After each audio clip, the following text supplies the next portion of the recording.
Hello there, welcome to Nibiru, the movie. What you're about to see is a fusion of the first 3 parts of the Sumerian epic, with a few extra minutes of never before seen footage as well. While the Sumerian epic is not finished, this collection here serves as a foundation for everything that follows, and we felt that putting it together in this movie would make it easier to take in the story and theories without having to go through multiple videos.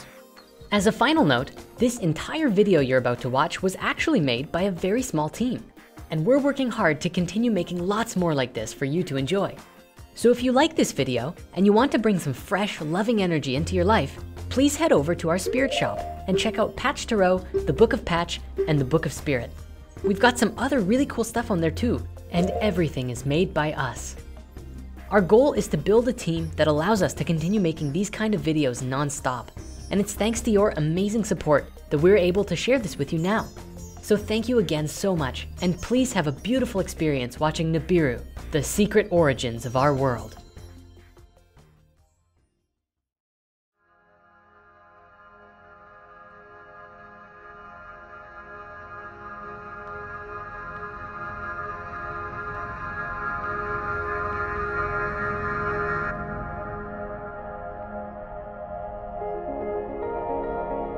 In order to talk about the nature of the universe and to discuss questions such as whether it has a beginning or an end, you have to be clear about what a scientific theory is.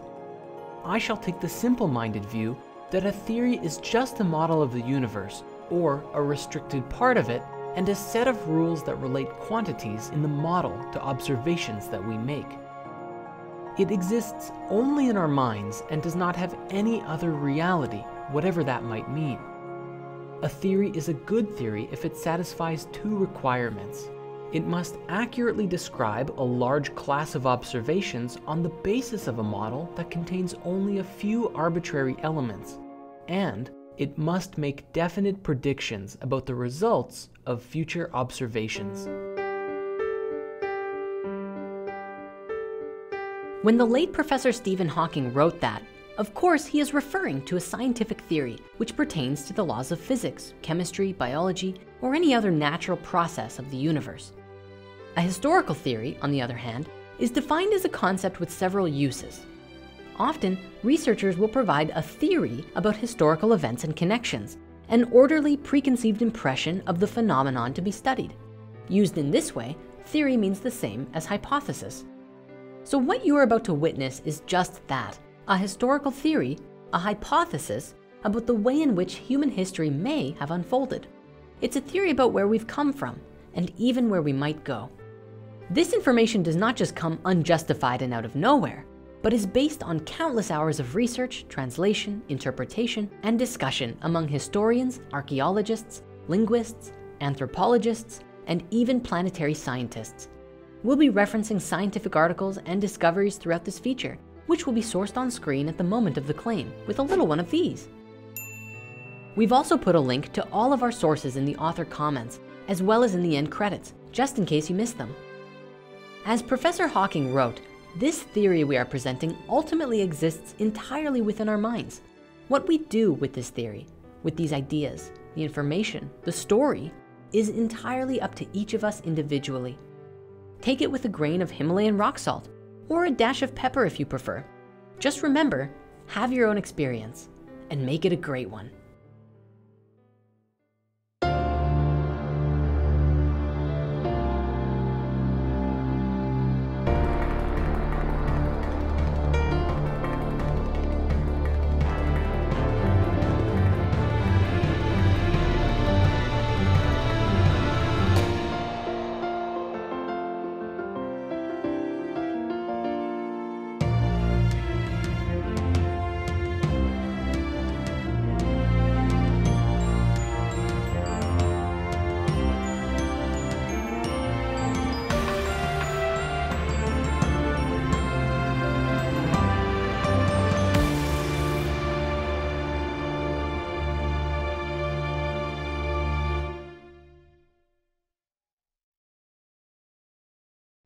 The year is 1847.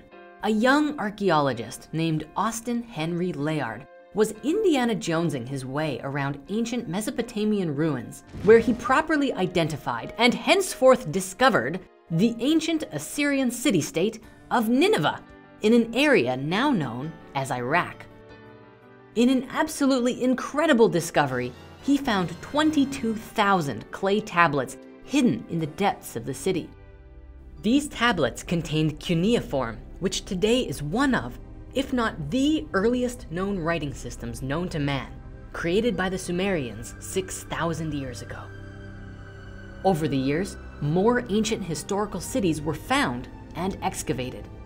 Many of the world's museums now count among their prize exhibits the ceremonial gates, winged bulls, chariots, tools, utensils, jewelry, statues, and other objects that have been dug out of the mounds that are Assyria and Babylon. But the true treasures of these kingdoms were their written records. Since the time of that discovery, we have believed that the first true civilization in all of humanity arose in Mesopotamian Sumer, located in present-day Iraq around 6,000 years ago. This is now being challenged by the discovery of Göbekli Tepe, a far older site dating back nearly 11,000 years. However, this is a conversation we're going to save for a little later on. Now, Sumer translates to land of the civilized kings, and their culture exploded onto the scene virtually overnight, becoming the cradle of human civilization. Allow me a moment to be clear that while the general consensus is that Sumer is the oldest civilization, this is not to suggest that we don't see signs of civilization popping up in other places across the world in and around the same time period.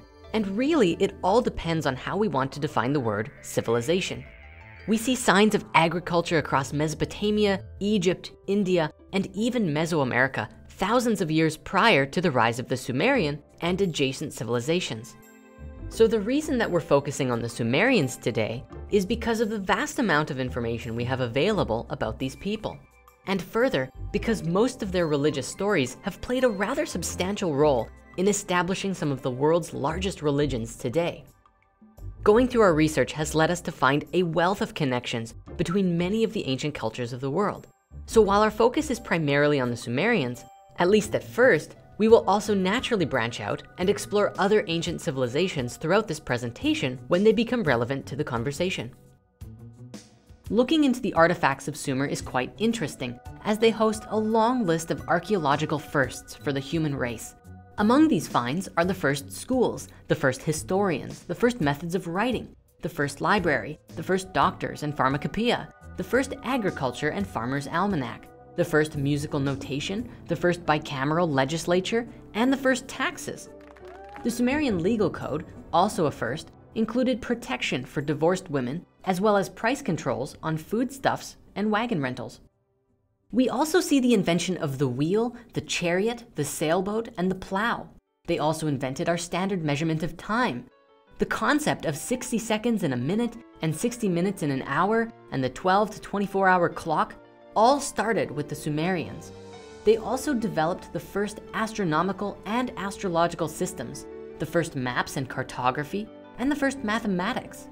Oh, they also seemed to have invented beer, with archaeologists finding a 3,900-year-old Sumerian poem honoring Ninkasi, the goddess of brewing, which also contains the oldest surviving beer recipe. Ultimately, you put all of this together and you get the first urban civilization in history.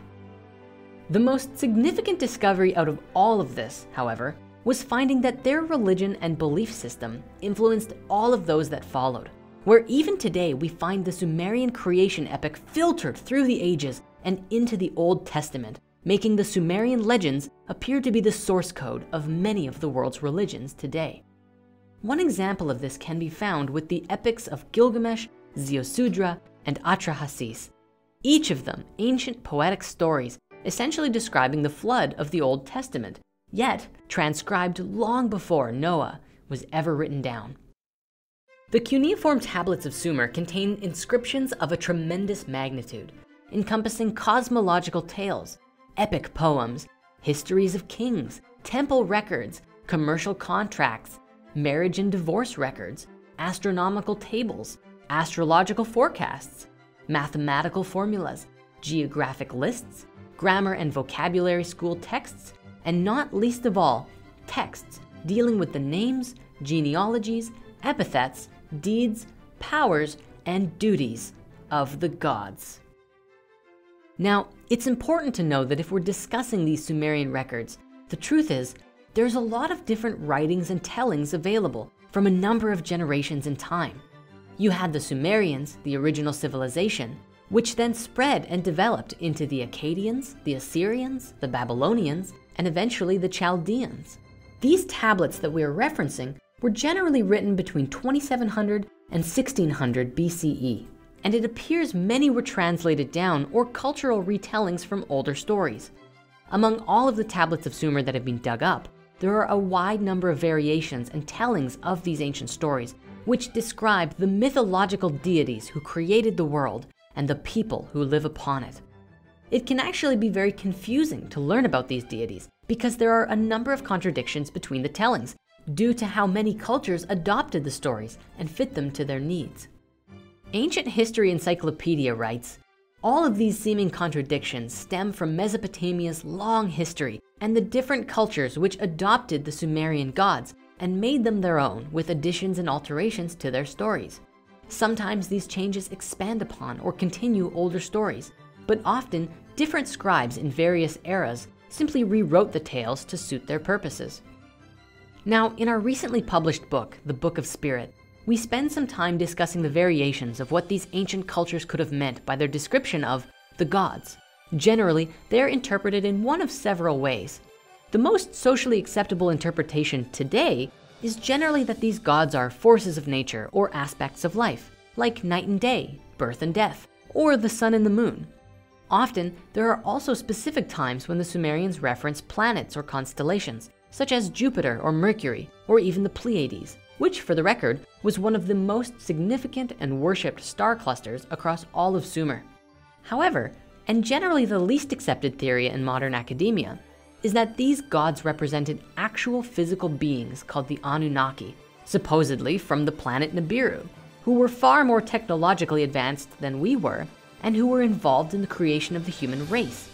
This idea has become very popular since the story first came out in the 1970s, and especially in the last 10 years or so, thanks to the internet and a growing interest in these subjects. In order to identify if there's any substantiated evidence to these claims, we're going to begin by looking at the Sumerian creation epic. Now, this rendition of the story is very simple because we don't actually have a lot of information to work with. This is because many of the tablets were broken with time, and also since the stories changed across generations as we looked at before. But with that said, let's have a look and see what we can discover about what the Sumerians believed regarding the creation of everything as interpreted and pieced together by various historians and scholars throughout history. The Sumerian creation epic begins with the primordial mother goddess named Namu, who many suggest represents the creative force behind the entire universe itself. She was the goddess sea who gives birth to the first actual gods. These are An and Ki, the sky and the earth, who are generally interpreted as being one being, Anki, though some interpretations say they began as two. At any rate, An and Ki or Anki give birth to a child named Enlil, the god of the air.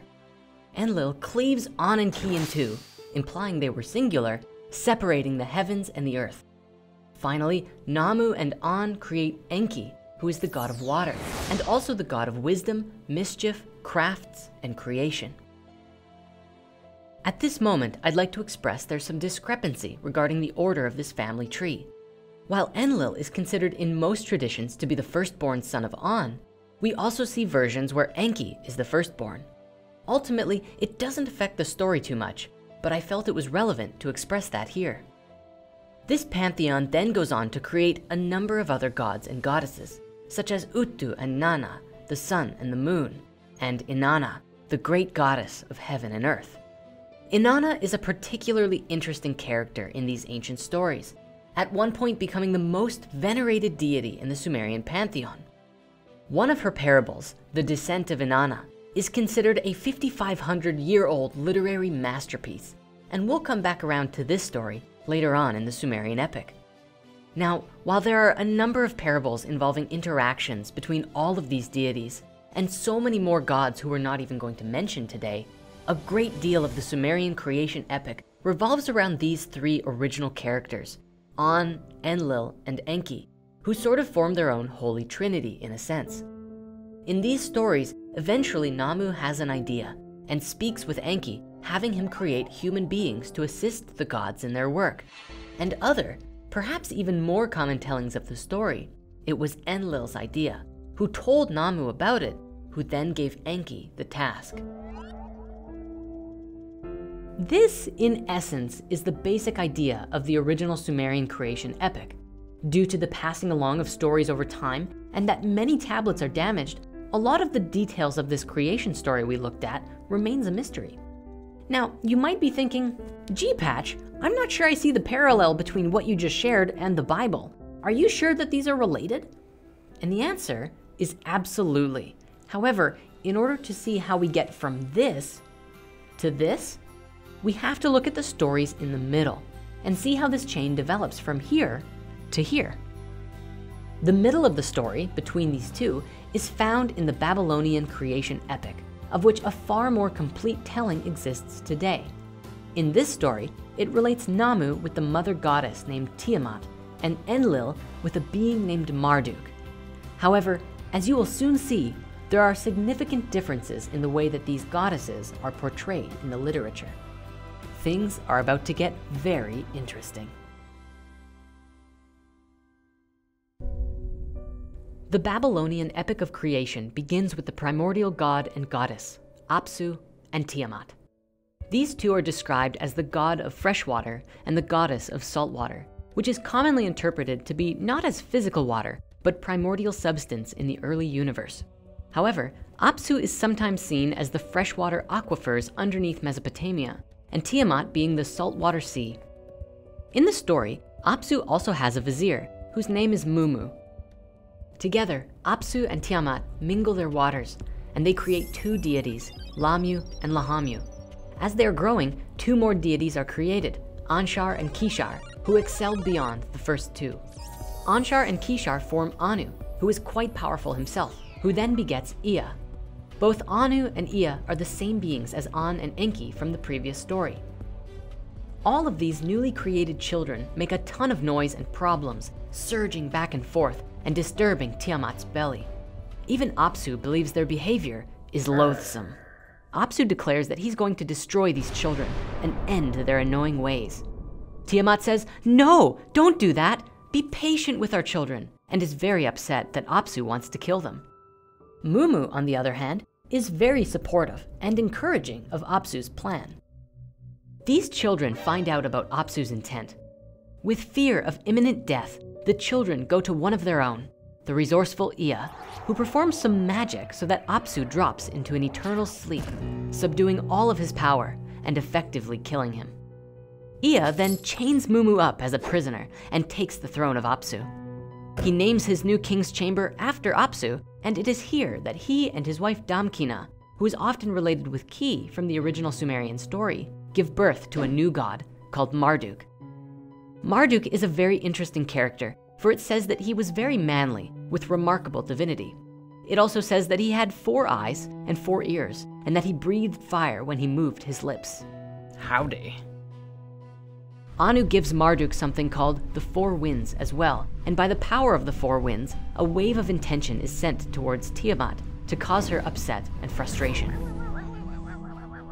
Soon after this, Tiamat is told by the gods that when her husband was slain, she did nothing, and now she too will be punished. The result of this is that Tiamat summons a small army of 11 monsters and dragons around her, who all had very curious names. There was Venomous Snake, the Big Weathered Beast, Exalted Serpent, Furious Snake, the Hairy One, Great Dragon, Mad Lion, Scorpion Man, Violent Storms, Fish Man, and Bull Man. In addition to these 11, there was also her consort Kingu, who becomes the lead general of her army. Tiamat gives him something called the Tablet of Destinies, which is an object that confers upon the bearer the supreme authority as the ruler of the universe. Kingu advises that she destroy her children, who seem to be clearly plotting against her. And in her sorrow for the loss of her husband and anger towards her children, she then becomes the antagonist in the story. In many interpretations of the tablets, Tiamat herself transforms into a great sea dragon. Ea speaks with Anshar and asks for advice. And Anshar basically says, Ea, you started it. You killed her husband and you made her really mad. Take responsibility for your actions. Talk to her. Try to help her calm down. Ea responds by explaining that he didn't feel like he had much of a choice because all of them would be destroyed otherwise. But he takes Anshar's advice. Ea then attempts to speak with Tiamat, but retreats quickly, for her strength is too mighty and she is filled with dread, unable to hear Ea's plea. Anshar then sends Anu to do the same. Anu does what his father asks, but finds Tiamat's magic too much for him and retreats as well. It is soon realized that only one person can save the day. And so Ea summons Marduk to his chambers and asks him to go and see Anshar. When Marduk sees Anshar, Marduk understands what is needed of him and agrees to put an end to Tiamat's rampage. But in exchange, he asks that he be named the King of the Gods when it is done. Anshar sends his vizier, whose name is Gaga, off to inform Lamu and Lahamu of this development, who summon a council of gods, and over beer and pastries they discuss and agree to Marduk's request. And so Marduk prepares for war. Marduk arms himself with a number of weapons, a net, a bow with some arrows, a club, and in addition to his 4 winds, also creates 3 more: the evil wind, the dust storm, and the tempest. He also brings with him the storm flood, his mightiest weapon, and he rode a chariot of irresistible storm, which were pulled by 4 steeds: the destroyer, the merciless, the trampler, and the fleet. As he approached Tiamat, Marduk observed Kingu and his shining Tablet of Destinies. As Marduk looked, his determination fell, and he faltered. Many of his divine aides who were marching at his side saw the warrior, and their vision went dim. How could they even stand a chance? Summoning his courage, Marduk hurls the storm flood at Tiamat and yells something to the effect of, Tiamat, why are you aggressive and arrogant and strive to provoke battle? Against all of the gods you have stirred up and established trouble. Deploy your troops, secure your weapons. You and I will take our stand and do battle. When Tiamat heard this, she went insane. A great celestial battle commenced. When Marduk gets close enough to Tiamat, he first traps her in his net. Then he shoots the evil wind at her face, who opens her mouth to swallow it, but she is unable to, and it holds her mouth open. He then shoots an arrow into her belly, which cuts through her insides and extinguishes her life. Marduk then binds up her small army, who are now cowering in fear, and retrieves the Tablet of Destinies from Kingu. Then he returns to Tiamat, and with his merciless club, crushes her head, and then cuts her in 2. Half of her body is used to create the earth, and the other half is used to create the heavens. Following this, Marduk is crowned the King of the Gods. He positions 600 gods on the earth and 300 in the heavens, and the city of Babylon is created in his honor, and the other gods praise him. Marduk conceives a desire to accomplish clever things, and he announces that using divine blood, he will create a new being called man, who will continue the work of the gods so that they may all rest and be peaceful. Ea proposes that one of Tiamat's defeated warrior gods be used for the blood, and so Marduk asks the gods who caused Tiamat to rebel and instigate warfare. The gods respond that it was Kingu, and so they bring him forth, bounded up, and slay him. Kingu's blood is then mixed with clay from the earth, and with this mixture, Ea and his wife, the birth goddess, created humans. Ea doesn't want to make them exactly as the gods, but gives them many abilities and traits, but withholds immortality. On them, Marduk imposes labor, commanding that they serve the gods by their work in the fields and cities, and provide offerings and worship regularly. Our story comes to a grand finale and ends with Marduk being given 50 names by which he can be worshipped, and reminding people that against Marduk, no one else can face him, for he is the supreme ruler of the universe.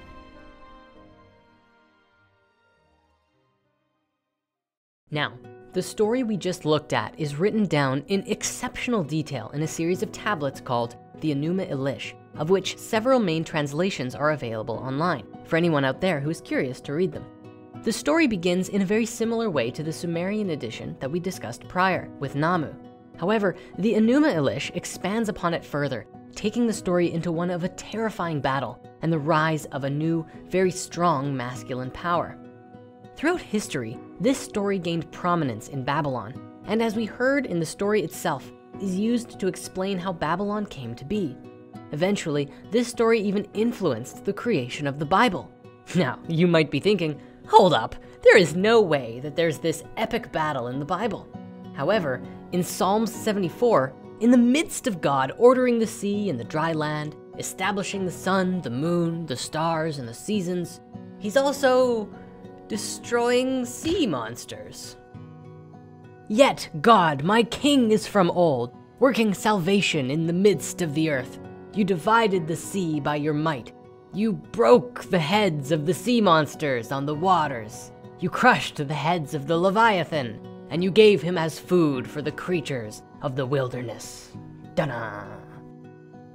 Sure enough, fighting sea dragons, right there in the Bible. We can also see a rather curious correlation to the Bible by the fact that Marduk is given 50 holy names, many of which follow a similar naming convention by the names of God found in the Bible. For example, where in Hebrew it goes Yahweh, and then Yahweh Jireh, Yahweh Rapha, Yahweh Nisi, and so on, Marduk's 50 names also give him a title, and then continue to expand upon it several times before repeating this pattern with another title, such as Tutu, Tutu Ziokina, Tutu Ziku, Tutu Agaku, and so on. Ultimately, the question remains, what does it all mean? And what does it have to do with us? Why do we care? Now, previously we looked at the various possible interpretations of the title gods as either planets, people, or forces of nature. When looking into the ancient Sumerian and Babylonian records, the honest truth is that today, we don't really understand exactly what they were referring to, although there are some popular theories about it. To most in the academic world, this story is an allegory for the formation of the universe from the primordial substance of creation. It is seen as a triumph of order over chaos and light over darkness. It has been observed as a parable of the rise of Babylon and Babylonian culture over the older Sumerian model of civilization. Further, this tale can be understood as an illustration of the concept of life as perpetual change. In this myth, the old static gods in the story are replaced by the younger, more dynamic gods who then introduced the concept of change and mutability to the universe through the creation of mortal beings who are subject to death. These creatures are tasked with helping the gods maintain their creation, and so, although they themselves are not eternal, they play an integral role in the work of the gods. Other scholars who interpret these stories in a more metaphorical way suggest that the great celestial battle is actually explaining original sin in a different form than we're familiar with, because humans are created from the blood of the slain Kingu, who was the chief warrior for Tiamat, representing primordial chaos and a force of powerful evil. Because of this, humans have the capacity for evil, and this story was one of the ways that early humanity made sense of this. And personally, we also see a huge correlation between this story and the Kabbalistic tree of life. In the beginning, there was Apsu and Tiamat, who, if we correlate the stories together, emerged from Namu. Then we have the creation of 6 deities in pairs of 2, which creates these paired opposites along the left and right side of the tree, bringing us to the bottom. In the resulting struggle for the rulership and harmonization of the entire tree, or the totality of creation, Marduk wins, creating the center of Tiferet. Further, there are a number of other ways we could position these characters in relationship to the tree, such as putting Apsu at the top and Tiamat at the bottom, since she is the earth after all, and all of the other gods being created between them. This is of course just a curious musing of ours, but a very interesting correlation nonetheless. Now, this may very well be the end of the story, that these ancient myths are steeped in metaphors and ideas which reflect human consciousness. And that's that. However, in the last 50 years or so, a different idea about what the story meant came to light. This new telling suggested that, in fact, the story was a bit of a secret code. a story with clues alluding to something that really happened in history. This story has planetary collisions, alien spacemen, and so much more. When this telling came out, it became one of the first times that the world truly took an interest in these tablets. And this story only came about because a young boy became obsessed with a burning question. In the early 1920s, a young boy named Zechariah Sitchin found himself in school listening to his teacher reading from the Bible. It was in Genesis 6 that he heard his teacher say, "There were giants on the earth in those days." To which Zechariah raised his hand and asked, why do you say giants? The older Hebrew says Nephilim. Who are the Nephilim? His teacher replied, "Sit down, Zechariah. You do not question the Bible." And so it began. Who are the Nephilim became this burning, obsessive question in the mind of this young, inspired boy. Following his experience with his teacher, Zechariah realized that he had full faith in the Bible all along. What he was questioning was the translation of the Bible and the individual interpretations of that translation. Not being able to ask his teachers for help, he decided to take matters into his own hands.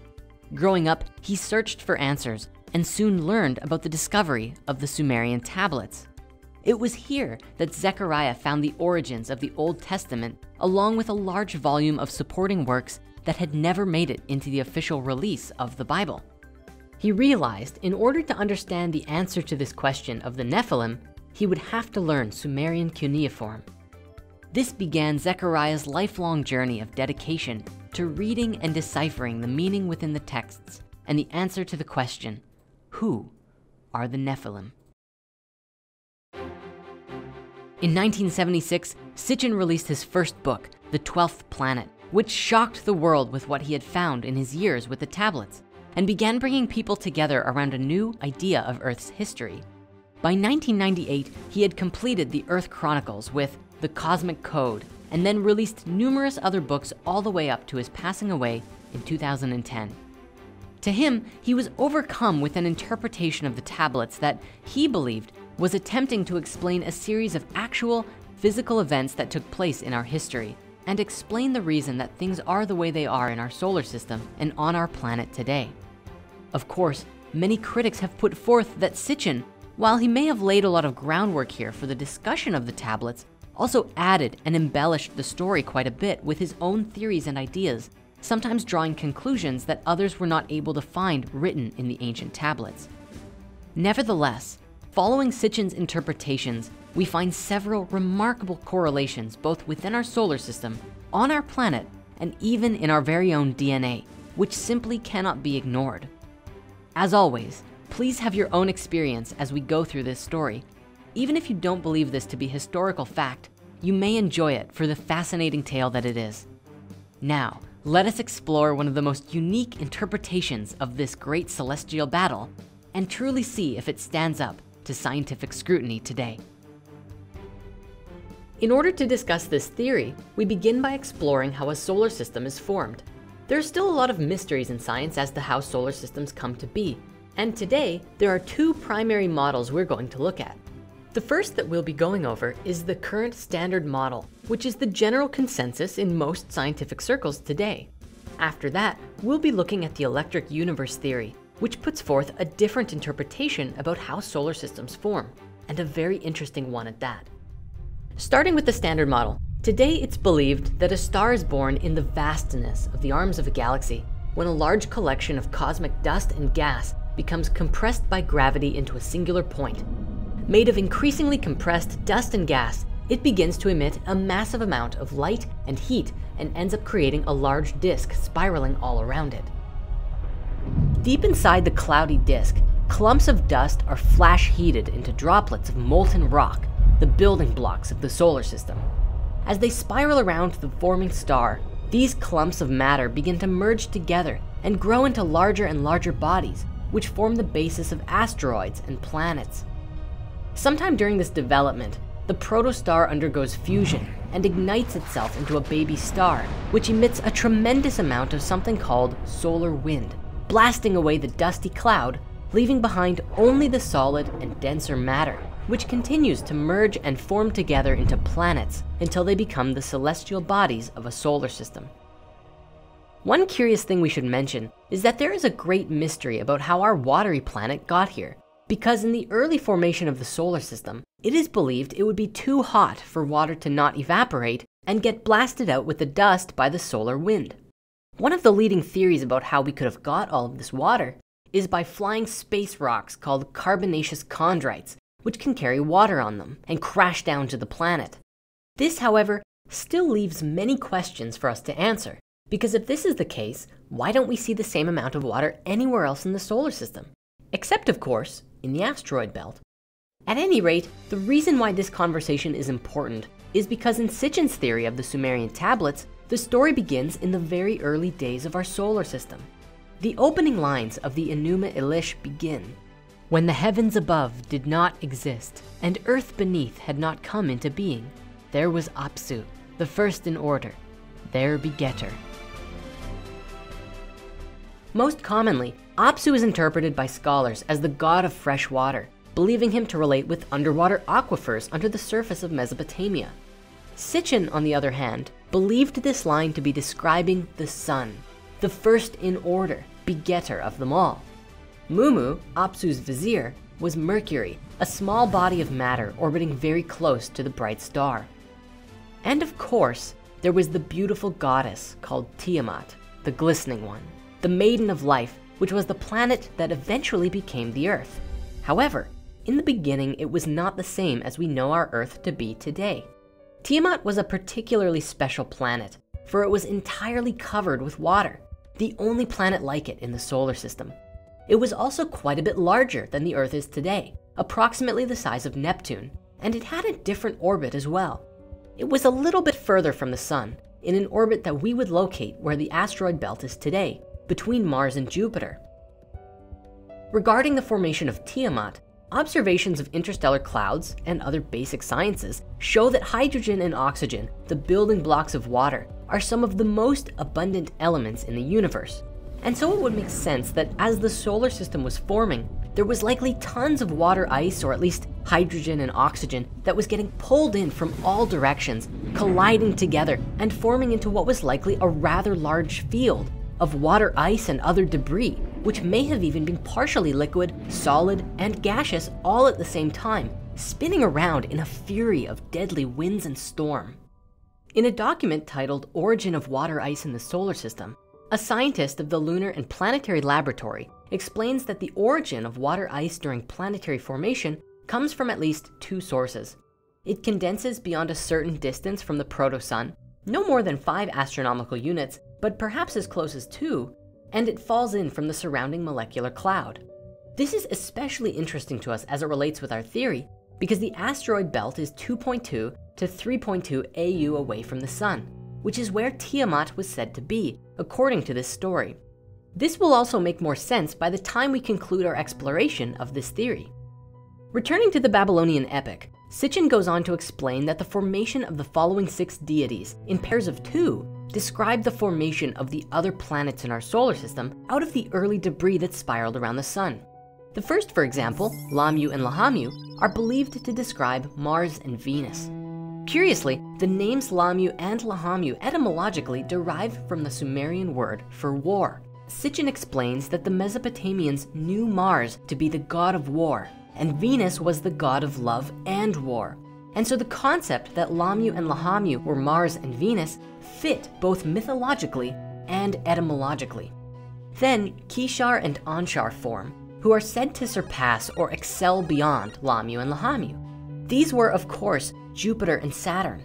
The Babylonians make a special note to describe that Anshar had a firstborn emissary or vizier named Gaga, which is believed to be a particular moon of Saturn, which would one day become Pluto, and we'll look at how that happens momentarily. After that, we have our final 2 deities coming into being, Anu and Ea. Anu is said to represent Uranus, and Ea, Neptune. These 2 are also known by other names, An and Enki, from the original Sumerian telling of the story. I find it extremely curious that Neptune is also a name for the god of the sea in Roman mythology, synonymous with the Greek Poseidon. It's curious because Ea, or Enki in Mesopotamia, was firstly called the god of water. It's also curious that the planet Neptune wasn't actually even discovered until 1846. Now, the way that Sitchin interpreted this story is that in those early days of the solar system, the orbits of the planets were not established or harmonious yet. As the tablets tell us, they surged back and forth and disturbed Tiamat's belly. Sitchin writes, the newly created family of planets was far from being stable. The planets were gravitating towards each other. They were converging on Tiamat, disturbing and endangering the primordial bodies. We have here obvious references to erratic orbits. The new planets surged back and forth. They got close to each other. They interfered with Tiamat's orbit. While it was Tiamat that was principally endangered, Apsu too found the planet's ways loathsome. The tablets describe that Apsu, caring for Tiamat, expresses the idea of destroying the children. This part is curious when relating it with planets. Perhaps it refers to the young star emitting blasts of radiation, which could potentially destroy these young planets completely, or at least send them flying off into space. During this part of the story, and what follows next with the death of Apsu, Sitchin theorized several ideas, with the basic premise being that something, whether relating with Ea, the planet Neptune emitting waves of radiation, or even just time itself, caused the sun to settle its turbulent energy. Nevertheless, it's interesting that after this point, Apsu is no longer referred to as a deity, but rather a location. Ea is said to claim Apsu's throne, and as he lay in his quarters, he names them Apsu. This act in the story could be referring to the sun's radiation and cosmic wind, which had now finally settled. It's not entirely clear, but generally the interpretations of this scene describe a shift in the early solar system, where now any new planets to come into the system had to come from the outside, of which Neptune was sort of like a gatekeeper for, being at the outermost edge of the solar system. Therefore, Ea took over the role of Apsu. As far as the story goes, this is where we see the older deities beginning to be taken over by the younger ones. And that's exactly what happens, because shortly after this, Ea gives birth to Marduk, and Tiamat grows angry towards her children. Marduk, as you might have guessed, was interpreted to be a new planet that entered into our solar system from the outside. To avoid confusion, let me briefly mention that in Sitchin's interpretations, Marduk, especially when referring to it as a planet, is commonly known by the name Nibiru, which has become a rather popular name in recent years for a supposed missing planet, which is said to exist in the far reaches of our solar system. However, the word Nibiru in the ancient tablets is written about in a number of ways. It's a word used to sometimes describe a planet, usually Jupiter and one time Mercury. It's used to describe a god, specifically Marduk, which could be a planet. It's also used to describe a star in the sky, specifically Marduk's star. In Babylonian astronomy, Nibiru also seems to refer to the equinox and the astronomical objects associated with it. Finally, Nibiru is referred to as a location, a place in which the gods, who are called the Anunnaki, come from. It's for this reason that scholars of cuneiform astronomy have not been able to determine with certainty what Nibiru is. But it's because of Sitchin's work that Nibiru is often regarded as a name for this additional planet that's in our outer solar system, of which Marduk is seemingly a more appropriate name. Then again, there are interpretations out there that account for both Marduk and Nibiru as their own individual characters or things. But interpretations get very complex when we go there. So for now, let's return to our story. As we've discussed, Marduk was said to be born of Ea and his wife Damkina, who is sometimes referred to as a great queen or goddess of nature. This is another confusing part of the Babylonian epic, because nowhere in the Enuma Elish does it describe where she comes from. She's just kind of there, but you do get more of an origin story when referencing other tablets from ancient Mesopotamia. If we're looking at the story from the planetary perspective, it's very possible that she could be representing the vacuum of space, and that Marduk was pulled through the womb of space by the gravity of our solar system, and entered into our system passing by Neptune, essentially becoming Ea's son. Sitchin proposed that, based on what was written about Marduk, that it was a large planet approximately the size of Neptune that entered into our solar system in the opposite direction compared to the other planets. He said that it had a long elliptical orbit, going way out into the far reaches of our solar system and returned back in a time frame of approximately 3,600 years. When this planet passed through, it was always a great event in the solar system as it affected the gravity of the other planets, causing earthquakes and tidal waves. Then it would go way out, past the distant planets and disappear from sight. Some theories suggest that this planet could have come to our solar system in the first place when its own local star exploded and it careened off into space on its own. Nevertheless, Sitchin believed that Marduk must have been a very young planet, for the tablet said that he was belching fire, which could have been a sign of tremendous volcanic activity and radiation.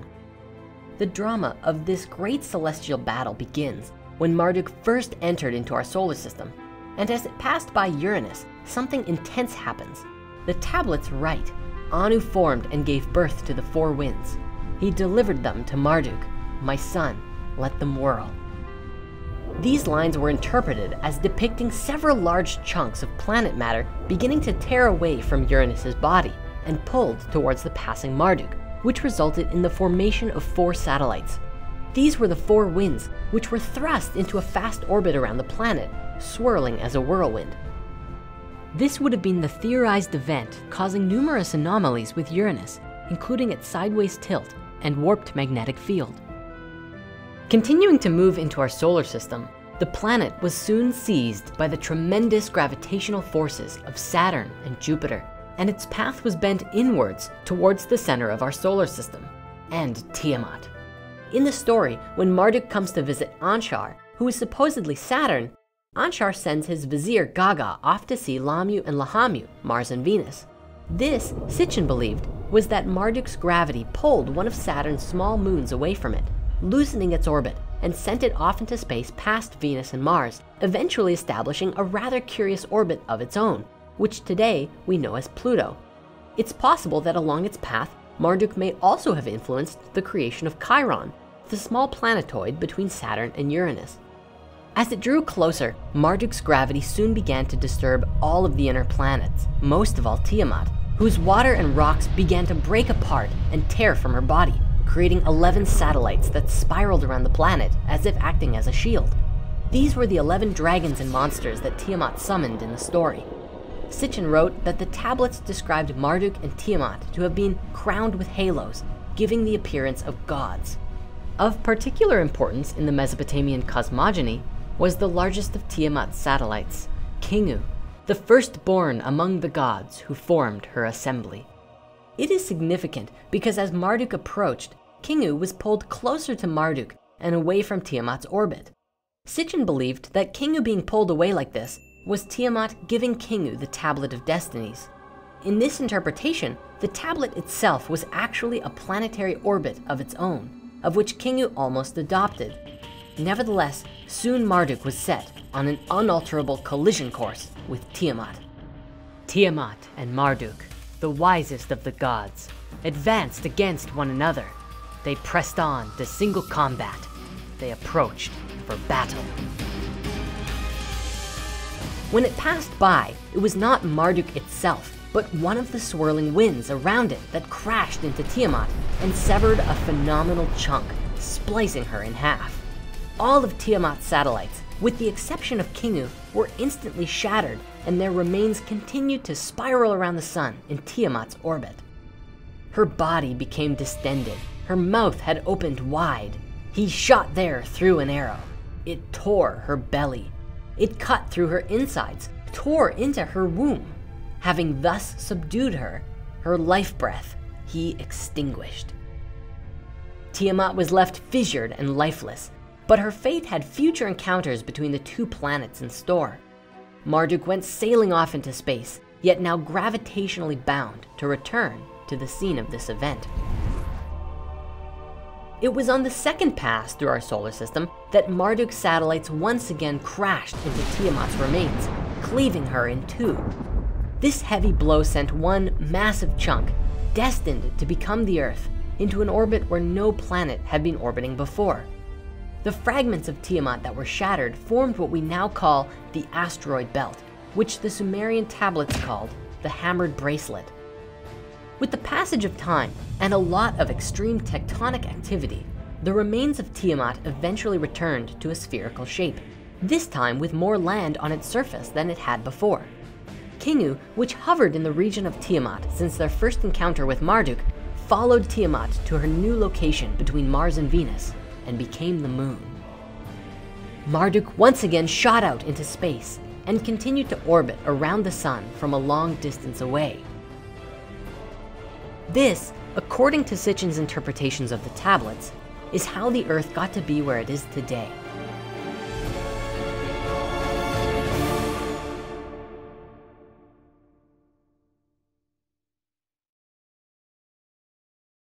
What we've covered here was closer to the original interpretation from Sitchin's first book, The 12th Planet, and both Sitchin and a wide array of other authors have discussed and played with variations of the story.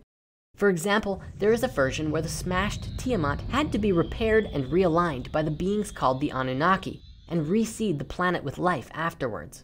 Ultimately, today what we've covered is the basic story and encourage everyone to explore this as you see fit. Now, the reason that Marduk or Nibiru was called the 12th planet was because to Sitchin's understanding of the ancient Sumerians, they observed the moon and the sun as planets when counting them all, which, in addition to Pluto, gives us 11, and Marduk then is the 12th. Further, we would be remiss if we didn't share that this is contested by skeptics who put forth that the Sumerians didn't actually know of any planets beyond the ones that are visible. This would then imply that the story was not one about planets, end of story. However, one possible explanation for this is that if the stories historically are true, and that the legend was handed down to the Sumerians and Babylonians by another species beyond our own, then they could have encoded the story of the origin of our solar system inside the myth of Tiamat and Marduk, even if these ancient people didn't fully understand what the story was truly saying. We'll revisit this idea as we continue on, for this is only the beginning of our exploration with these tablets. After this, we get to hear the story of the creation of humanity on the newly created Earth. But before we go further into that, let's investigate this whole planet Marduk thing further. The topic of Marduk or Nibiru is not a new one and has received attention and thought from around the world over and over since Sitchin's first book came out in the 1970s. There are also plenty of conspiracy theories on the internet that respond to these ideas, and not to mention, it's received a fair share of debunkings as well. Remarkably, Sitchin's version of the story does a fairly decent job at explaining a number of anomalies in our solar system, such as the formation of the asteroid belt and why there's so much water in it, the tilt of Uranus and its warped magnetic field. It also describes how the moon was formed and Pluto's crazy orbit, among other things. Of course, the theory is not without its holes and challenges, and a lot of critics have pointed out inconsistencies and other aspects of Sitchin's theories that don't always seem to stand up well to scrutiny. But I mean, look, the skeptics have a point too. In the story written in the Enuma Elish, it describes that at one point, all of the gods gathered together to discuss the situation with Tiamat. They sat at a big table drinking beer, eating grain, and agreed that Marduk would be their avenger. There are so many ways we could interpret those lines. Perhaps they're not planets, but actual beings in a cosmic space battle. Or perhaps it's just an embellishment of the Babylonians to make the gods seem more human. Or just maybe the entire story is the result of a bunch of ancient people discovering psychedelic mushrooms in the wild and then describing to each other what they saw on their journey, and it became their religion. Ultimately, our goal shouldn't be fighting each other over which theory is correct, but openly investigating all of the possibilities until we arrive together at the truth.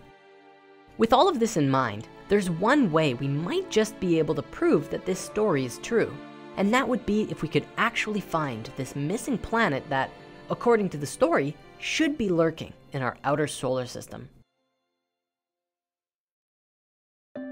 Opening up the research on Nibiru, well, there's literally a mountain of information available. And digging into it, you'll find everything from, of course Nibiru is real, all the way to, did you just use the word Nibiru in a sentence? Are you serious? Now, we feel that an open-hearted exploration is always the best practice, and so we're gonna do our best to cover as much information as we can. take a deep breath because it's a lot. And one final thing before we get started, regarding the name between Nibiru and Marduk, from now on, we're just gonna use the name Nibiru for this possible distant planet. And the reason for this is because there's another theory we'll look at that explores a different version of the Marduk and Tiamat battle, of which associates Marduk with the planet Mars. As always, we encourage you to practice critical thinking and discernment with everything we discuss as we open our minds and explore this together. Now, the search for a larger planet beyond Neptune has been going on since the discovery of Neptune in 1846, when observed anomalies in the orbit of Uranus suggested another large planet lay farther out. In 1906, the term Planet X was coined by Percival Lowell, the founder of the Lowell Observatory in Flagstaff, Arizona, when he began his search for this distant planet. In 1930, Clyde Tombaugh discovered Pluto at the Lowell Observatory, but it was not big enough to be what they were looking for. In 1984, scientists thought that our sun could actually have a companion, a theoretical small dwarf star which they called Nemesis, which could explain and cause the gravitational anomalies they were witnessing. However, to this day, no dwarf star has been found. In 1992, refined calculations showed that the mass of Neptune was 0.5% smaller than assumed, and thus the discrepancies in Uranus's orbit were dismissed as incorrect, and the need for a Planet X went away. Then, in 1999, astronomers observed curious anomalies in the gravity and movement of certain comets in the outer solar system, and they theorized that a Jupiter-sized planet, which they called Tyche, lurked in the far reaches of our solar system. Later, in 2003, Sedna was discovered, a small exoplanet whose strange 12,000-year orbit indicated that something massive, well beyond Pluto, was altering Sedna's path. Jumping to 2014, an all-sky survey from WISE, the Wide Field Infrared Survey Explorer satellite, ruled out the existence of any planets larger than Saturn orbiting our sun at a distance of about 10,000 astronomical units, or AU. This is a ridiculously far distance, considering that 1 AU is the distance between the Earth and the sun. This put an end to the theory of Tyche. However, since Saturn is larger than Neptune, and Nibiru is said to be about the size of Neptune, the WISE satellite would not have registered a planet smaller than Saturn if it had scanned one. In January of 2016, two well-respected planetary scientists, Konstantin Batygin and Mike Brown of the California Institute of Technology, discovered what they believed to be a large, roughly Neptune-sized planet in the outer reaches of our solar system. This planet is well beyond Pluto, and many are now calling it Planet X or Planet 9. This planet has not yet been seen, but advanced technology shows that without a doubt, something is out there. The planetary body is fully detectable through observations of 6 other previously discovered objects that orbit beyond Neptune, all of which appear to cluster around a singular, larger body, with only a 0.0007% chance that this clustering is just a coincidence. What astronomers currently believe is that this planet-sized object has a rather interesting elliptical orbit, ranging anywhere from between 600 and 1200 AU to as close as 200 AU. With the exception that researchers don't currently calculate this planet traveling anywhere near Jupiter or the asteroid belt, the rest of the evidence appears to match what we've heard about Nibiru's path and influence. To that end, however, we theorize that if this planet is actually Nibiru, and it's been orbiting our solar system for millions or billions of years, then it's possible that its orbit has rounded out over time, becoming less sharp and stabilizing into a more centered and wide curved orbit farther and farther out.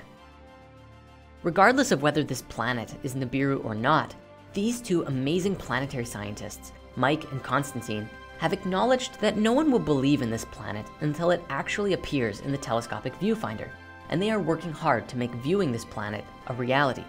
At this moment, however, current telescopic technology, such as the Hubble Space Telescope or the 10-meter Keck telescopes in Hawaii, have extremely tiny fields of view. Looking for this Planet X manually would be like looking for a needle in a field of haystacks by peering through a drinking straw. Curiously though, when we compare the story of the great celestial battle to what currently exists in our solar system, we find a number of anomalies that may point to Nibiru's existence. While we've touched on these briefly before, let's go over them more thoroughly now. The first anomaly, the asteroid belt. Towards the end of the 18th century, even before Neptune had been discovered, several astronomers demonstrated that the planets were placed at certain distances from the sun according to some definite law. The suggestion, which came to be known as Bode's law, convinced astronomers that a planet ought to be revolving in a place where hitherto no planet had been known to exist. That is, between the orbits of Mars and Jupiter. In the position where Tiamat was said to have been in our solar system, today we find a large belt of floating rocks that we call the Asteroid Belt. Upon closer inspection, the Asteroid Belt is a mashup of a variety of rocky minerals and water. There's actually a ton of frozen water in this belt, including a small dwarf planet named Ceres, which is at least in part a giant ball of frozen water. In fact, there's so much water on Ceres that astronomers believe it has even more water than the Earth does. Is it possible that the asteroid belt itself is the remnants of an ancient planetary cataclysm? However, taking account of the mass of the asteroid belt itself, it doesn't seem like there's quite enough matter in it to fill 3/4 of a Neptune-sized planet. The amount of mass in the belt is only about 4% of the mass of the moon, and so that leaves a lot of matter missing. There are two main things we can think of that could account for this. First, that a rather large majority of planet matter from Tiamat was blasted off into space, free of any planetary orbit, and only a small amount of the remnants of Tiamat actually survived to form the asteroid belt. Second, and perhaps even more likely, is that if Nibiru kept coming back through the solar system for a long time, every time it passed through the asteroid belt, it would probably throw a ton of asteroids out as it passed through, leaving much less there than there originally was. The second anomaly, the moon. The moon is a huge piece in this puzzle. The most popular theory about the origins of the moon today is that it was created in some sort of massive collision. This leading theory is called the giant impact hypothesis, which suggests that the moon was formed out of the debris left over from a collision between Earth and an astronomical body the size of Mars approximately 4.5 billion years ago. This theory goes on to state that the moon is likely made up of matter from both the Earth and the body that crashed into it, causing a thorough mixing of material from both parent bodies. This theory is favored by scientists regarding the creation of the moon because of a body of evidence, including that the Earth's spin and moon's orbit have similar orientations, and that moon samples indicate the surface was once molten. Further, and coinciding with the first anomaly, there is the discovery of water on the moon. But not just on it, in it also. Lunar astronauts from the 1970s had collected these tiny glass beads left over from ancient volcanic eruptions. And recent investigations into these beads found that little bits of water were actually hiding inside them. Researching this further has given rise to the idea that these volcanic deposits are indeed widespread, and that the material inside the moon is significantly wetter than previously thought. Together, both the cataclysm and the water on the moon supports the theory that the moon began as a fragment of Tiamat. Perhaps one day we'll know for sure. The third anomaly, Pluto. Scientists today have no solid explanation for why Pluto's orbit is so irregular. Where most of the planets travel along the same plane in a near circular ellipse, Pluto's orbit is significantly wider. On top of that, Pluto doesn't travel on the same plane as the other planets, but moves at an angle, dipping significantly above and below the celestial plane. There are theories that suggest Pluto was once a moon of our other planets, or a part of the Kuiper Belt, but nothing has ever been definitively proven on the subject. That said, this interpretation of the Sumerian tablets suggests that it was once a moon of Saturn, and that a rogue planet caused it to careen out into a distant orbit. Perhaps this idea actually has some merit, considering it mirrors what modern theorists put forth today. The fourth anomaly, Uranus. A recent surge of articles online inspired global curiosity by announcing research and simulations indicating that Uranus was most likely smashed in a giant collision in the development of our early solar system. You see, Uranus is especially strange compared to all of the other planets. While all of the planets are tilted in some way or another, Uranus appears to be on its side with a whopping 98-degree tilt. The researchers responsible for this recent investigation said, "Our findings confirm that the most likely outcome was that the young Uranus was involved in a cataclysmic collision with an object twice the mass of Earth, if not larger, knocking it to its side and setting in process the events that helped create the planet we see today."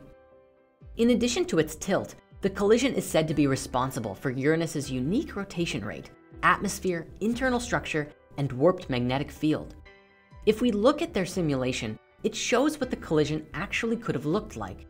Now, of course, this isn't directly what has been interpreted from the stories, which suggested that Nibiru's gravity pulled matter away from Uranus.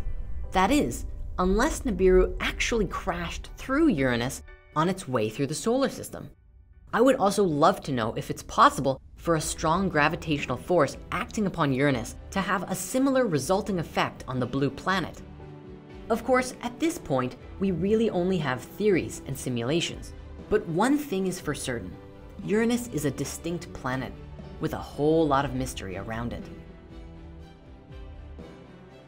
I'd like to conclude this exploration of our anomalies simply by saying that while we've just covered these today, there is certainly an abundance of information out there that would lend itself to this conversation.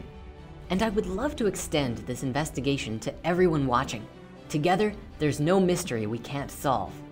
And in the spirit of scrutiny, it's time we took a hard look at the person responsible for these stories, Zechariah Sitchin himself. Perhaps one of the most important topics when opening the box on Nibiru is the question of the translation of the tablets and the accuracy of Zechariah Sitchin's interpretations. To some, Sitchin was a brilliant scholar with revolutionary ideas about the ancient Sumerian and Babylonian gods. To others, he was a pseudoscientist and pseudo-historian with delusional thinking. Sometimes, people even claim he was a Freemason or sent by the Illuminati specifically to mess with us.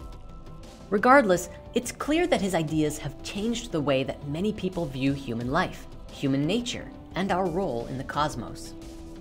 When Sitchin first began his work, there were very few people in the world who actually read or understood Sumerian cuneiform, and this still remains true today.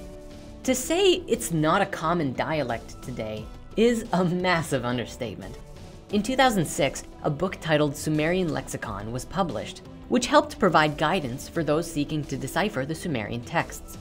Since then, a number of academics have spotted inaccuracies in Sitchin's translations. Some of these inaccuracies are perhaps interpretive as well, as Sitchin tends towards literalism, both in how he perceives images and words. Certain scholars also contend through literal interpretation that Sitchin ignores known historical and mythological contexts in favor of his own views. For example, Sitchin is very famous for pointing to a seal called Cylinder Seal VA243, which depicts an image of a circle surrounded by 11 smaller circles. This, according to Sitchin, is an image of our solar system, as the story is told in the tablets. Critics, however, point out that the image of the sun in the center is not the sun, because when compared to hundreds of other tablets that depict the sun, the image is different, usually depicting a star with either 6 or 8 points, although in this first tablet we looked at, there is a 6-sided star around the central circle. Further, critics point out that there is nowhere in any other text in Sumerian or Mesopotamian tablets that suggests the Sumerians knew that there were more than 5 planets.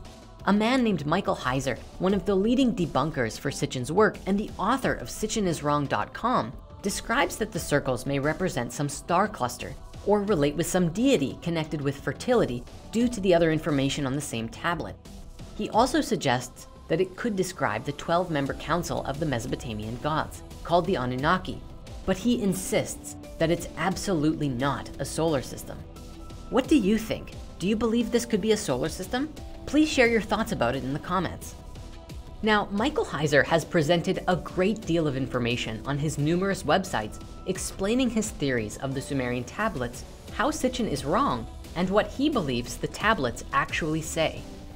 But of course, with every debunker, there's a debunker for that debunker. And a man named Eric Vandenberg published a document titled Heiser is Wrong in response, and explains that due to Michael being a fundamentalist Christian, His perspectives on the tablets usually attempts to place the stories inside a worldview that fits with his own Christian perspective. Eric breaks down a number of ways that Sitchin was actually correct, despite Michael Heiser saying he wasn't. One example is that according to Heiser, there is not a single Sumerian text that associates the Anunnaki with Nibiru, and he then challenges ancient astronaut theorists to show him such a text. He encourages investigators to use the online electronic text corpus of Sumerian literature, or ETCSL, to do the research. However, according to the ETCSL, not only are the Anunnaki found in or associated with Nibiru, but they are found there quite frequently. Though this is not to suggest that Nibiru is explicitly a planet, the discussion about what Nibiru is definitely still up in the air. We'll post links in the comments so that you can read the work of both of these men and decide for yourself what you choose to believe. Again, we always want to remind everyone to practice healthy skepticism and discernment when looking over the information. Of course, it's obvious that no ancient translation is going to be 100% accurate about everything, especially when there are so many renditions of the various stories across history. Not to mention, if the ETCSL or Sumerian Lexicon book got even a small number of translations incorrect, it could lead to huge amounts of information being interpreted wrong, or at least very different from its original intention. Speaking of interpretations, it's important that we recognize the version we have been exploring of the Tiamat and Marduk battle as these planets is only one interpretation, and there are others out there just as compelling. I'd love to take a moment now to explore another version that is extremely interesting, which is found within the electric universe theory. Spearheaded by the Thunderbolts project, this theory has been rapidly growing in popularity lately, which describes the entire universe as electrically connected. It explains that the sun isn't actually a nuclear fusion reactor as we've believed for so long, but is essentially a massive electric ball of plasma powered by these galactic electrical currents that spiral out through the arms of the galaxy in a pattern that looks very much like Fibonacci. It's very relatable if we consider stars to streetlights drawing energy from power lines, where the power plant is the galactic center. Further, these electrical currents create not only stars, but all forms of material bodies, from small hard asteroids and planets to giant balls of gas like Jupiter and Saturn. The theory describes that these gas giants are far more connected to stars than we realize though, because if they are in alignment with the cosmic electrical lines, they can ignite into a star, just like a light bulb filament which becomes red hot and glowy when you run power through it. This theory explains some other things too. Take lightning, for example. Despite the modern belief that lightning is formed in the clouds, scientifically speaking, this is still a mystery that is not well understood. The Thunderbolts project has put forth a new model, suggesting that clouds are a conductor for the planetary and galactic electricity all around us. The theory also explains gravity, which today is one of the biggest mysteries in science, and yet which a great deal of physics is based on. And they've suggested it's simply a phenomenon caused by the electrical charge of an object. The fundamentals of the electric universe theory wildly transforms our perspective of the entire cosmos. And in many ways, the model makes a lot of sense. It's likely that this was the understanding that Tesla had when he designed and constructed his amazing technologies. But what's especially interesting about the electric universe theory is that it's a multifaceted approach to cosmology. On one hand, we see these theoretical physics explaining natural phenomenon with electricity, which is its own distinct exploration. On the other hand, it attempts to take into account the mythos of the world and hypothesize how the electric universe theory fits into our ancient history. They make special note that there are a number of ancient stories around the world describing the Battle of the Dragon, which of course includes Tiamat and Marduk. To them, it all begins with our Earth, Mars, and a brown dwarf star. Please keep in mind that there are a lot of variations available out there, and today we're simply going to cover the basic idea. The theory begins by suggesting that not long ago in Earth's history, we had an entirely different sun altogether. It was a brown dwarf star, which was a free-floating activated gas giant moving through space on its own. Along with Mars, we traveled with it, held to its orbit by a strong electromagnetic field, most likely held underneath it in a fixed position. Diagrams have been produced to explain how this works using Birkeland currents. We were at the perfect distance for life to grow naturally, and both Mars and Earth were bathed in a perpetual warm glow. It's possible that even Mars had life at this stage in its history. As our star traveled through space, eventually it came into the vicinity of a different solar system with a much larger star, approaching at about 24 degrees to the ecliptic. When our small star came close enough into the field of this new star, it caused the brown dwarf to short circuit and released its electrical and thus gravitational hold on the Earth and Mars. As this was happening, the little dwarf star went through some extreme changes. Its electricity was going haywire, turning off and on, losing its energy, and it began discharging a tremendous amount of matter. The largest of all was a massive body of fiery material, which would become the planet Venus. When it discharged, it came out with sort of a backwards kick, explaining why it has a reverse rotation spin than all of the other planets. It is believed that it would have emerged out as a fireball with a greenish hue, but was destined to cool and solidify into the Venus we know today. Much of the other matter that it discharged may have even stayed in the orbit of the gas giant, giving it several large rings. What happens next is quite dramatic. Imagine being on the Earth as it topples through space into a new solar system looking for a sustainable orbit, with the inhabitants not knowing if they were going to survive or not as the universe whirled around them, and only really seeing stars for the first time once free of the warm glow of the previous star. Wallace Thornhill, the chief science advisor for the Thunderbolts project, estimated that the transition from one sun to another would have taken about 300 years. As for Venus, it began acting as a comet, hurtling through the solar system at a phenomenal rate. And then something catastrophic happened as Mars and Venus gravitated dangerously close to each other. A massive discharge of electricity exploded between them. These planets were also fairly close to the Earth in proximity, and this event rained lightning and massive rocks down to our blue planet. This relates with a few things mythologically. First, it's theorized maybe this is why the goddess or feminine was often associated with green and the masculine and warrior deities with red, due to the color of the stones crashing down from each planet. Further, there are a number of ancient myths describing a goddess raining fire or destruction down from the sky, such as Inanna in Sumeria, Hathor in Egypt, Kali in India, and more.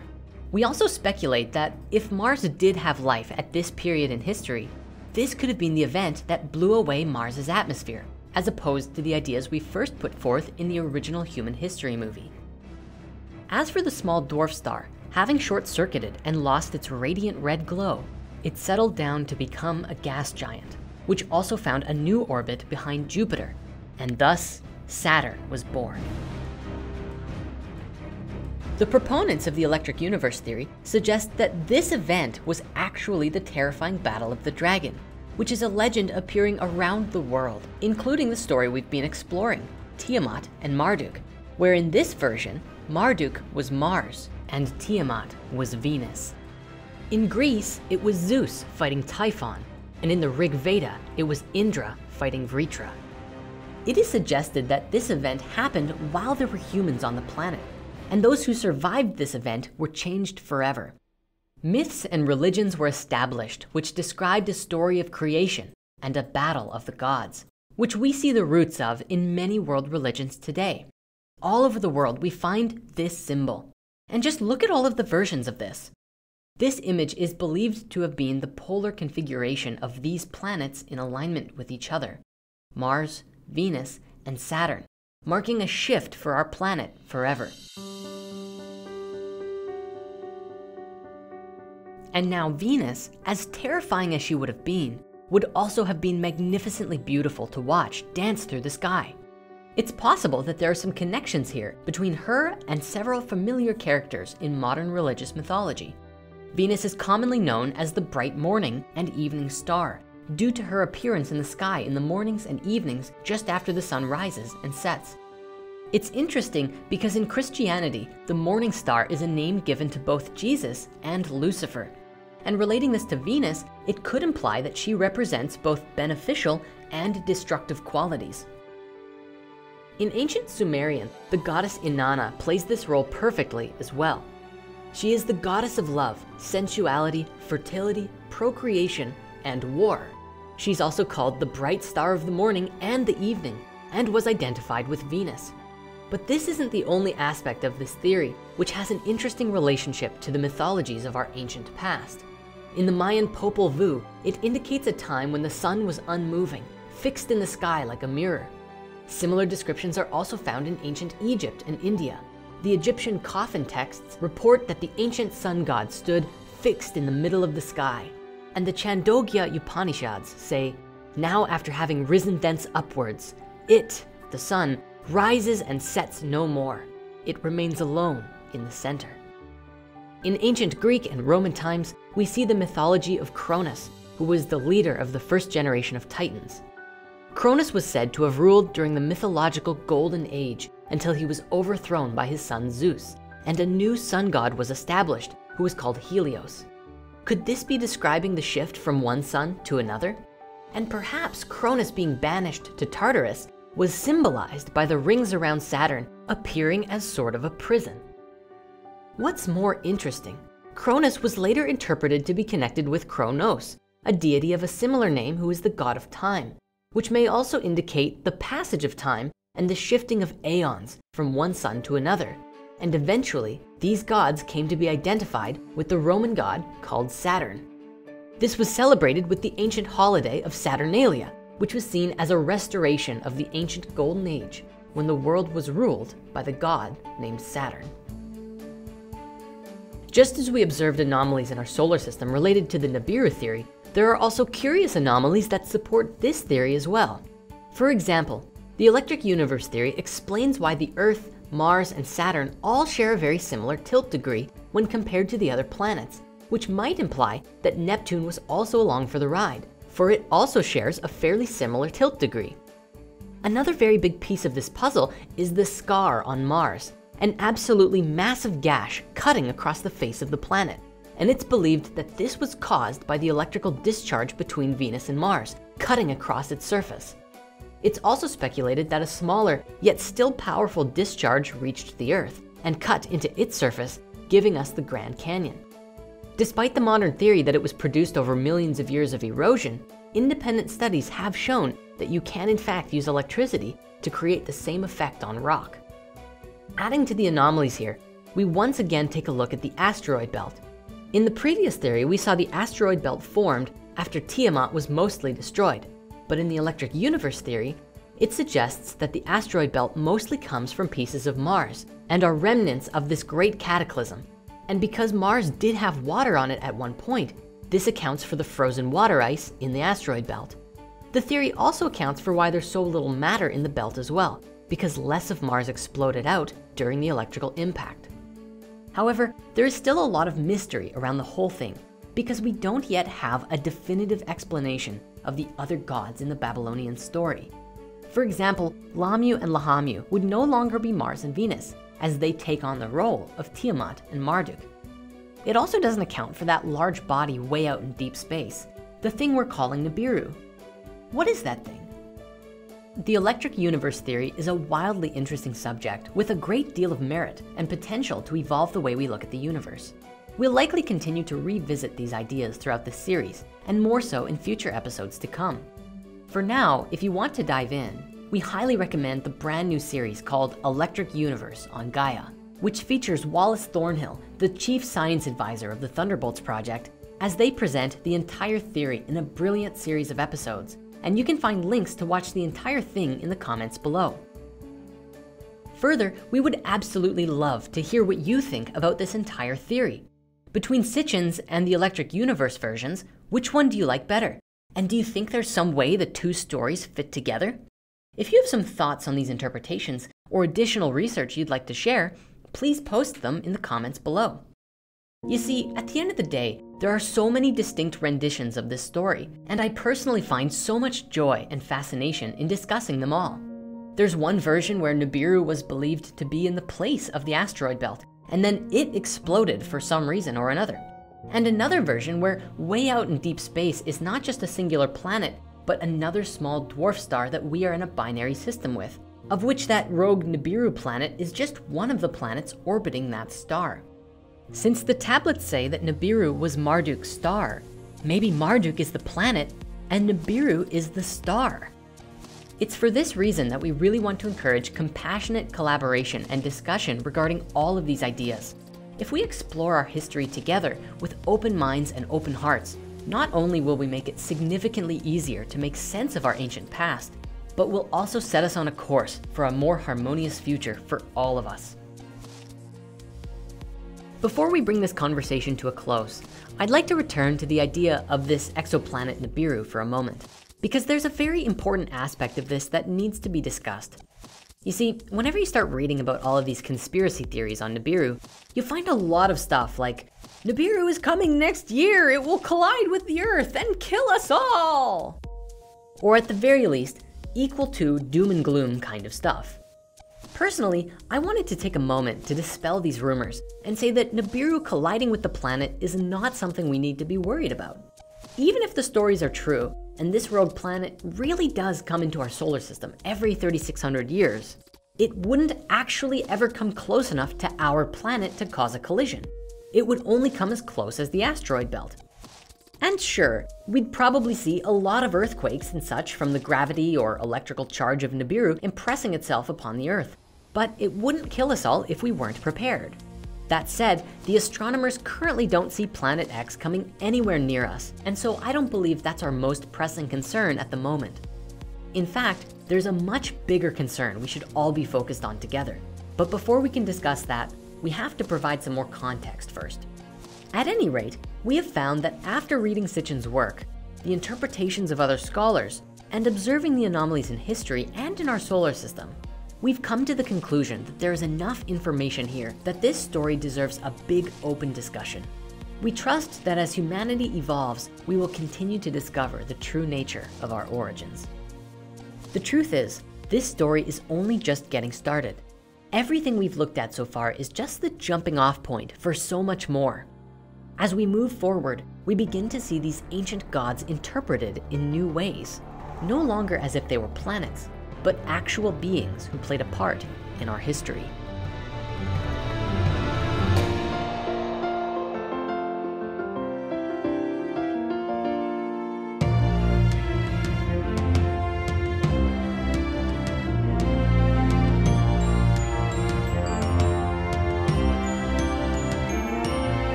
We begin exploring a new aspect of the ancient legends, which describes the gods as if they were actual beings of flesh and blood and played a part in the creation of humanity. When these beings, called the Anunnaki, have a bitter disagreement amongst each other, humanity is the one who has to pay the price. From Lemuria to Atlantis, the Great Flood and the fall of consciousness, join us as we explore together an ancient account of the journey of our species and find out what it means for us today.